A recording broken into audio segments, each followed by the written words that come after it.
जय गुरु जी, शुक्राना गुरु जी। मेरी प्यारी संगत जी, गुरु जी का अनंतम अनंतम बार शुक्राना। जितना शुक्राना करे उतना कम है, क्योंकि गुरु जी हमारे कष्ट किस रूप में काटते हैं, कैसे काटते हैं, ये तो सिर्फ हमारे गुरु जी ही जानते हैं। हम अपना दिमाग नहीं लगा सकते। और गुरु जी खुद कहते हैं अपना दिमाग लगाना है तो कितने और जाओ, तो मेरे पास आना तो बस आगे चुपचाप बैठे रहो मेरी शरण से। जस्ट जो मैं करता हूँ वो होने दो। तुम्हारे भले के लिए ही करता हूँ, कभी तुम्हारा नुकसान नहीं होगा, कभी तुम्हें कोई तकलीफ नहीं आने देगा। तुम्हारे कष्ट सिर्फ तुम्हें 10% झेलने के लिए देता हूँ मैं, बाकी सारे मैं ख़त्म करता हूँ।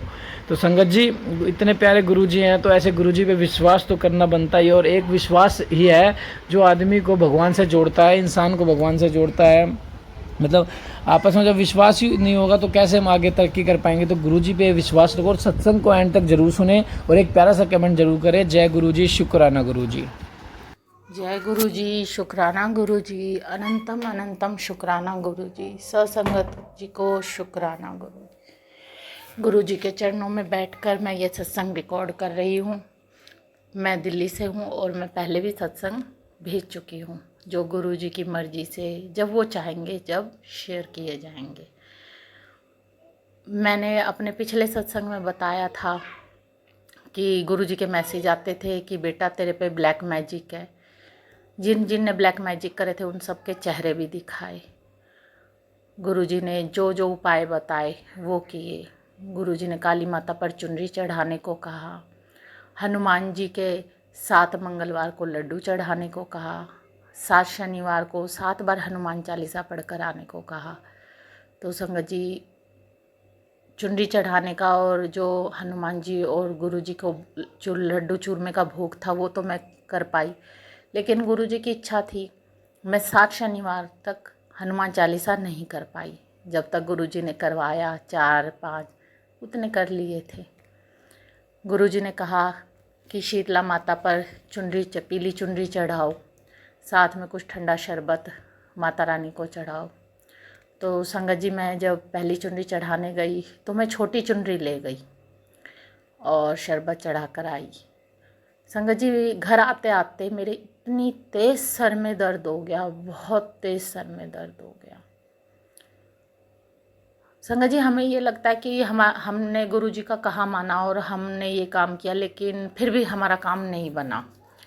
लेकिन हमें ना संगत जी बहुत सी गलतियाँ कर जाते हैं।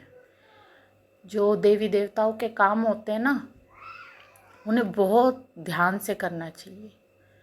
फिर संगत जी गुरु जी को अर्जी लगाई तो टेलीपैथी के ज़रिए संगत जी गुरु जी ने मुझे ये बताया कि मुझे पूरी चुनरियाँ चढ़ानी है। तो अब संगत जी, मैं किसी भी देवी को जब भी चुनरी चढ़ानी होती है तो वो पूरी ही चुनरी लेती हूँ, छोटी चुनरी नहीं चढ़ानी चाहिए। जब आप पूरी चुनरी चढ़ाएंगे और देवी माँ श्रृंगार के सामान के साथ ज़्यादा खुश होती है, तो चाहे आप 5 श्रृंगार के सामान चढ़ाइए, पर कहते ना औरत श्रृंगार करके खुश होती है। तो अगर हमें थोड़ा सा देवियों को मस्का लगाना हो तो उन्हें श्रृंगार भी चढ़ाना चाहिए। तो संगत जी, मैं चुनरी और 5 श्रृंगार के सामान चढ़ाती हूँ। फिर संगत जी, मैंने दोबारा शीतला माता को चुनरी चढ़ाई और श्रृंगार के सामान चढ़ाए। गुरु जी की कृपा हुई। उसके बाद गुरु जी ने कालका माता को चुनरी भी कही है, जो अभी तक गुरु जी की इच्छा हुई है मैं नहीं चढ़ा पाई, और गुरु जी की इच्छा से वो चढ़ाई जाएगी। उसके बाद संगत जी, मेरे पास ब्लैक मैजिक के सत्संग आने बंद हो गए थे। अच्छे अच्छे ब्लेसिंग भरे सत्संग आते थे, अच्छा लगता था कि हाँ ब्लैक मैजिक ख़त्म हो गया है। 15-20 दिन बाद संगत जी मेरे पास फिर से ब्लैक मैजिक के सत्संग आने लग गए। तो मेरे को फिर परेशान महसूस करने लग गई कि फिर से लोग पीछे पड़ गए हैं। घर में ज़रा सी शांति होती है कि तभी दोबारा पीछे पड़ जाते हैं। फिर संगत जी गुरु जी ने बताया सत्संग के जरिए कि मुझे काली माता पर 7 चुनरियाँ चढ़ानी है। तो संगत जी, अभी तक मेरी 5 चुनरियाँ हो गई हैं, 2 चुनरियाँ रह रही है। गुरु जी की कृपा से वो भी पूरी होंगी। पर गुरु जी के बताए हुए उपाय करने के बाद बहुत शांति है संगत जी, बहुत शांति है। गुरु जी ने इसी तरीके के छोटे छोटे बहुत से उपाय करने को कहे। करे भी। बच्चों के लिए गुरुजी ने कहा कि उनके ऊपर से नारियल वार कर और हनुमान मंदिर में चढ़ा कर हनुमान जी के आगे रख कर आओ, वो भी किया। संगत जी, गुरुजी ने पान के पत्तों का उपाय बताया कि 7 पान के पत्ते लेकर बच्चों के ऊपर से वार के और बहते जल में छोड़ कर आओ, वो भी किया। काफ़ी शांति है बच्चों में भी, मुझ में भी, घर में भी। पर जो भी है, हर चीज़ धीरे धीरे कटेगी। गुरुजी एक के बाद एक टाइम पर एक ही काम करते हैं। अच्छा लगता है गुरुजी के साथ। कोई भी परेशानी होती है गुरुजी को बोल दो, सत्संग के ज़रिए या टेलीपैथी के ज़रिए उन बातों का जवाब गुरुजी देते हैं।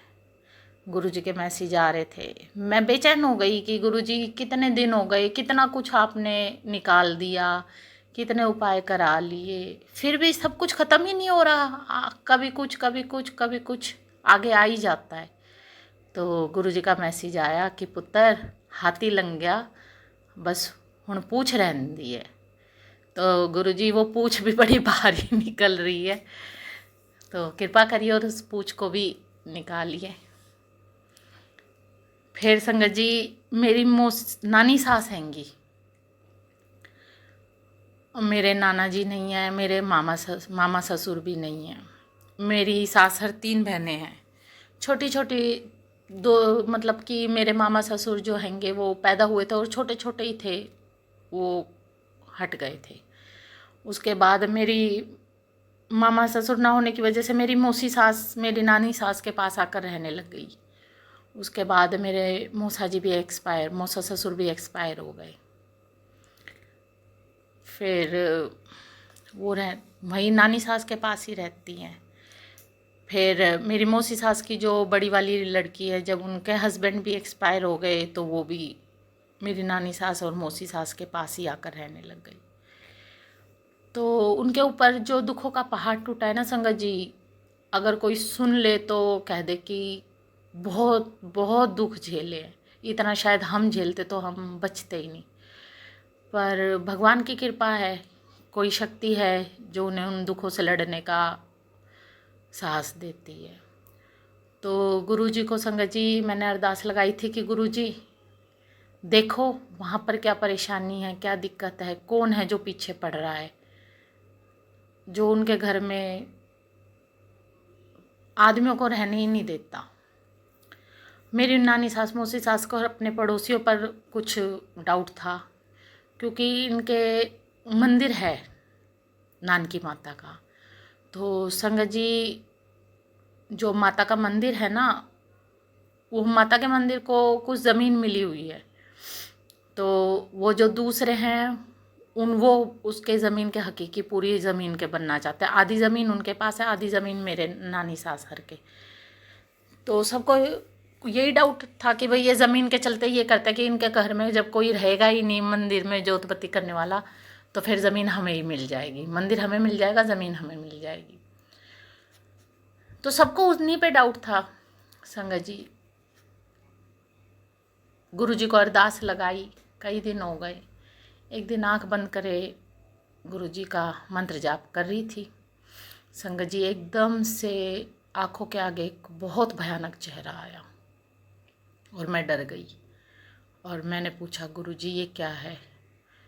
तो गुरुजी ने एकदम से बोले, कह रहे राक्षस। मैं और डर गई। मैं बोली गुरुजी कहाँ पर? मुझे लगा कि शायद हमारे घर में ही है, क्योंकि उस टाइम पर गुरुजी हमारा ही इलाज कर रहे थे।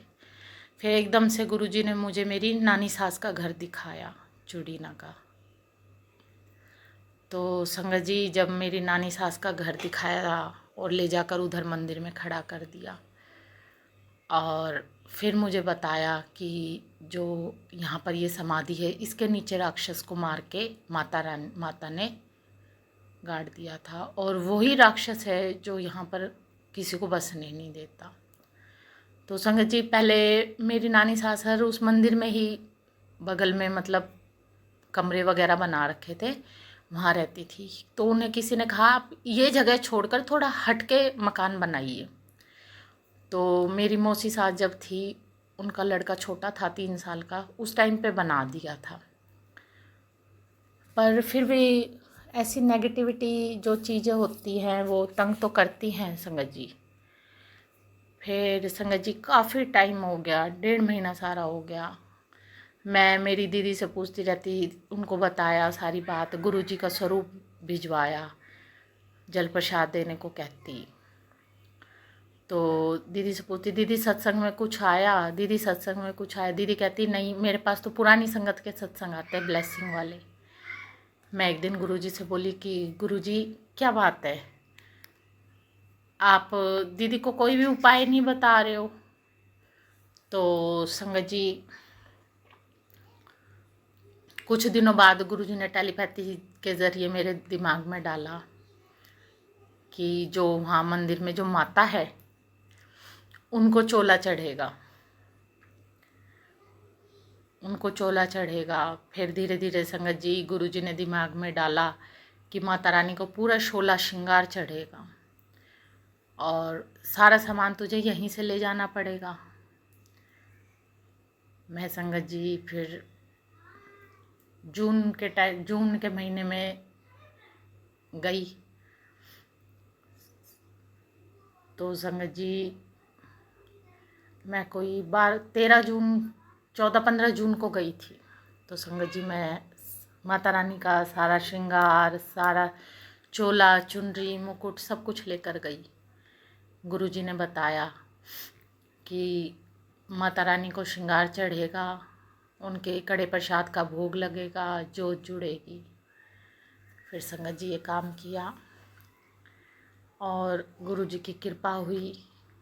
गुरुजी ने और माता रानी ने मिलकर उस राक्षस को भस्म कर दिया।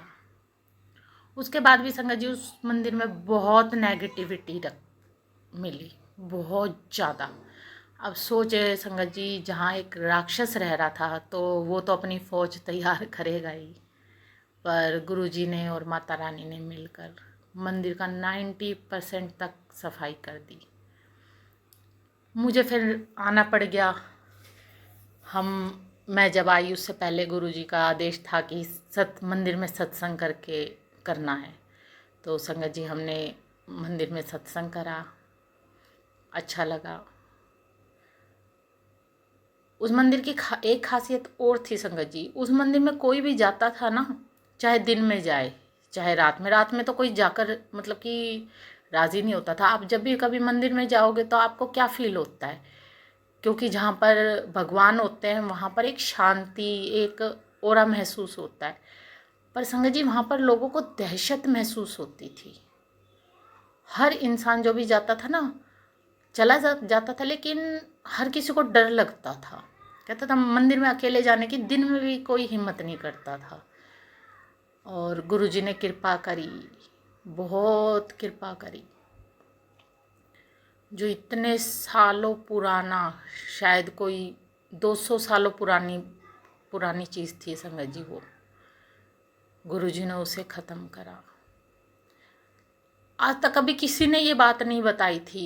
मेरी नानी सास, मेरी मौसी सास सर बहुत बहुत जगह घूमी थी, बहुत जगह, कि ऐसा क्या है, क्या चीज़ है, कौन पीछे पड़ रहा है जो हमारे घर में इंसानों को ज़िंदा नहीं रहने देता था संगत जी। पर कुछ समझ में नहीं आया, कोई भी मंदिर तक नहीं पहुंच पाता था, कोई भी नहीं पहुंच पाता था संगत जी। गुरुजी आए, गुरुजी ने अपने जब चरण कमल रखे तो उस मंदिर का उद्धार किया, उस घर का उद्धार किया, उस घर में रहने वालों का उद्धार किया। गुरुजी का बहुत बहुत शुक्राना है, बहुत शुक्राना है संगत जी। कह रही हूँ गुरुजी ने ऐसे ऐसे ब्लेसिंग्स दी हैं, ऐसे ऐसे काम किए हैं हमारे जीवन के, जो जिनके लिए साक्षात भगवान को धरती पर उतरना पड़ता, और वही हुआ। साक्षात भगवान, साक्षात भोलेनाथ को धरती पर उतरना पड़ा इन राक्षसों का वध करने के लिए, इन राक्षसों का अंत करने के लिए संगत जी। मेरी नानी सास कहती थी कि ये राक्षस है, ये मुझे तंग करता है, पर उनकी बातों को कोई नहीं मानता था, यूँ कहते थे बस माँ तो ऐसे ही बोलती है। मुझे तो इस बात का पता भी नहीं था संगत जी की माँ ऐसे बोलती थी। वो तो जब मैंने अपने हस्बैंड अंकल जी को बताया, जैसे ही जब गुरुजी ने मुझे ये सब बताया, और सुबह मैंने जब उनको बताया कि गुरुजी ने मेरे को रात को ये सब दिखाया सपने में, तो संगत जी वो बोले हाँ माँ बोला करती थी, पर हम माँ की बात पर कभी ध्यान नहीं देते थे, कभी ध्यान नहीं देते थे। तो संगत जी जब भगवान है तो शैतान भी है। हमारी जो जीवन में ये नेगेटिविटी है, ये क्या है? कोई हवा थोड़ी ना है, कोई ये नेगेटिविटी के रूप में यही सब चीज़ें हैं संगत जी, जो हमें परेशान करती हैं, हमें तंग करती हैं। तो संगत जी गुरुजी जो भी उपाय बताते हैं सत्संग के थ्रू, हमें वो करने चाहिए, और उन्हें सही तरीके से करने पर उनका लाभ जल्दी मिलता है संगत जी, बहुत जल्दी मिलता है। अब संगत जी गुरुजी के मैसेज आते हैं कि तेरे अंकल जी को बहुत बड़ा काम मिलेगा, तेरे घर में पैसों की बारिश होगी, तुझे कोई कमी नहीं रहेगी। गुरुजी की कृपा होएगी तो वो दिन भी आएगा, वक्त आएगा जब गुरुजी वो भी करेंगे। गुरुजी से अरदास है बस सारी संगत पर अपनी कृपा ऐसे ही बनाए रखे। किसी के भी जीवन में जो भी परेशानी है, जो भी समस्या है, उसका समाधान करिए गुरुजी। अपनी संगत को ऐसे ही कृतार्थ करते रहिए। जय गुरुजी, शुक्राना गुरुजी। संगत जी अगर मुझसे सत्संग करने में कोई भी गलती हुई हो तो मुझे क्षमा करना, मुझे क्षमा करना गुरुजी। आपने जो बुलवाया है मैंने वो बोला है, आपने सत्संग में जो मेरे से कहलवाना था आपने कहलवाया, मैंने अपनी तरफ से कुछ नहीं कहा गुरुजी। और संगत जी आप सबको मेरा प्रणाम। जय गुरुजी, शुक्राना गुरुजी। मैं अपनी वाणी को यहीं विराम कर देती हूँ। जय गुरुजी। सत्संग बहुत ही प्यारा था आंटी जी का, और सत्संग को पूरा सुन लिया है जिन्होंने वो शेयर करे और कमेंट करे। जय गुरुजी, शुक्राना गुरुजी, अनंतम अनंतम बार शुक्राना गुरुजी। और चैनल को सब्सक्राइब कर ले ताकि लेटेस्ट सत्संग की जानकारी आपको सबसे पहले मिले। जय गुरुजी।